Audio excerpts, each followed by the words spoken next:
গেল ছায়া অল্প স্বল্প, তিনটে নদীর একটা গল্প, মেয়ে গেল ছায়া অল্প স্বল্প। ইচ্ছেরা ডুবে ইচ্ছেরা ভাসে, নদী ভেসে যায় অলিক আকাশে। ইচ্ছে নদী, ইচ্ছে নদী, ইচ্ছে নদী, ইচ্ছে নদী। ইচ্ছেরা আজ মেলে গেছে ডানা, ইচ্ছেরা আজ মেলে গেছে ডানা, ওলট পালট সুরের বাহানা। ইচ্ছে আজ নৌকার পাল, ইচ্ছে সকাল, ইচ্ছে দুপুর, নদী নিয়ে যায় তাকে বহুদূর। আগের দিন পুঁই শাক নিয়ে এসেছিলো, তো সেই পুঁই শাকটা রান্না করব। তো আগের দিন এনেছিল, অনেক বেলা হয়ে গেছিলো, তাই জন্য রেখে দিয়েছিলাম। তো ভাবলাম যে আজকে সকাল সকাল পুঁই শাকটা কাটবো, কেটে একটু বেশ বড়ি টড়ি দিয়ে বেশ রান্না করে নেব।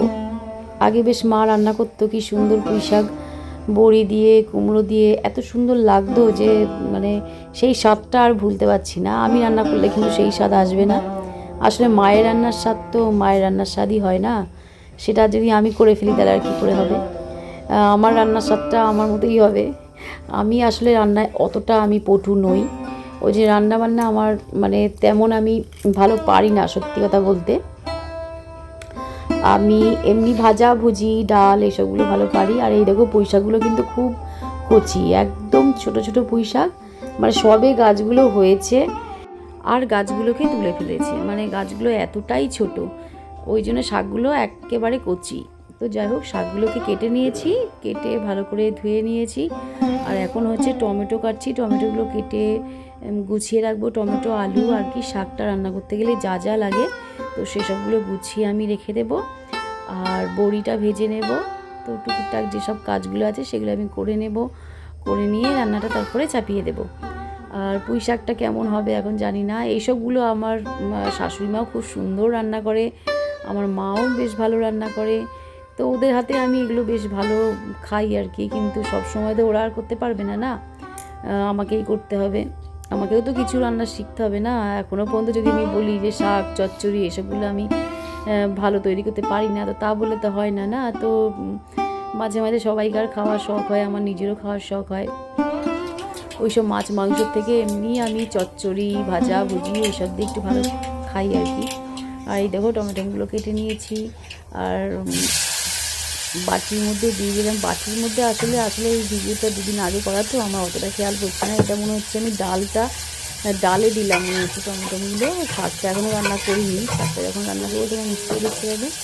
তো চলো ঠিকঠাক করে রান্নাটা করে নিই।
তো দেখো, এই দেখো আমার রান্না হয়ে গেছে। আর তরকারিটা কেমন দেখতে হয়েছে বলো তো। দেখো বড়ি টড়ি সব দেওয়া কিন্তু কমপ্লিট। তো খেয়ে দিয়ে নিয়ে অ্যাকচুয়ালি ঘুমও দিয়ে দিয়েছি বন্ধুরা। আর তারপরে দেখো হঠাৎ করে ভাবছো আমি কোথাও যাচ্ছি নাকি। একদম তোমরা ঠিক মানে ভেবেছো যে আমি যা সাজুগুজু করছি তোমরা ভেবেছো হয়তো কোথাও যাচ্ছি, তো আমি কিন্তু কোথাও যাব না, আমি এখন ঘরেই থাকবো। আমি একটা আসলে ভিডিও করব বলে এই শাড়িটা পরেছি। আর এই দেখো গিটার, হলুদ শাড়ি আর গিটার দেখে তোমরা কি মনে হচ্ছে বন্ধুরা বলো দেখি, কোন শাড়ির সঙ্গে ম্যাচিং খায় তোমরা কমেন্ট করে জানাও।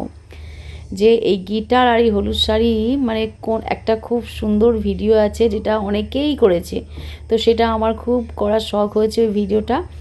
তো তাই জন্যেই আর কি এই হলুদ শাড়িটা খুঁজে খুঁজে বার করলাম। আমার না এরকম সিল্কের শাড়ি হলুদ একটাই আছে, এমনি আছে হলুদ শাড়ি প্রচুর আছে, হ্যান্ডলুম আছে, তাঁত আছে, নানা রকমের আছে, কিন্তু এই সিল্কের টাইপের এরকম শাড়ি একটাই আছে। আর যে ভিডিওটা করব তার মধ্যে কিন্তু ঠিক এরকম কালারের শাড়িটাই পরা ছিল। তো গুনগুনকে বললাম গিটারটা একটু একটু পেরে একটু মুছে মুছে নে, কারণ এগুলোতে ধুলো পড়েছিল না, অনেকদিন তোলা ছিল। তো ওটা গুনগুন এখন পেরে নিল। দেখো গুনগুন আবার গান করতেও শুরু করে দিয়েছে। গানটা শোনাতে পারলাম না তোমাদেরকে, গানটা খুব ভালো হয়নি, যাই হোক। চলো এখন আমি ভিডিওটা করে নিলাম, আর ভিডিওটা যখন দেখবে তোমরা প্লিজ তোমরা একটু লাইক করে পাশে থেকো।